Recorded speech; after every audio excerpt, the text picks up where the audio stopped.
மனித வர்க்கம் இருந்துதான் எல்லா உயிரையும் சாவடிக்கணும் இல்ல, நம்ம இல்லட்டாலுமே ஏகப்பட்ட உயிர் சாகணும். அப்படின்னாதான் நம்மளுக்கு பெருமை. இங்க பாரு, நம்ம யூஸ் பண்ணத பொருள்னால ஏகப்பட்ட உயிர் போகுதுன்னா இதெல்லாம் பெரிய விஷயம் இல்ல, நம்மளுக்கே நம்ம பாராட்டணும். ஏன்னா அந்த அளவுக்கு இருக்கு. ஆனா இதெல்லாம் உண்மையா பொய்யான்னு தெரியல. இந்த பிறவை எப்படின்னா பண்ணுதாங்களா இல்ல சும்மாதான் எடிட்டிங்கான்னு தெரியல. ஆனா நல்லா இருக்கு.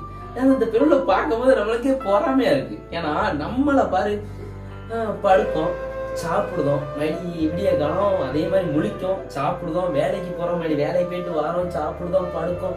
என்னதான் வாழ்க்கை? பாதி இது சாப்பாடுல போயிருது, மணி கொஞ்ச நேரம் உறக்கத்துல போயிருது, மணி பாதி நேரம் வேலையில போயிருது. நம்ம என்னத்த இங்க பாரு, வாழ்ந்தா இந்த மாதிரி வாழணும். எப்படி உயிரை காப்பாத்தின சந்தோஷம் வந்து வார்த்தையால சொல்லவே முடியாது. அதுதான் வாழ்ந்தாதான் தெரியும். இந்த மாதிரி வாழணும்.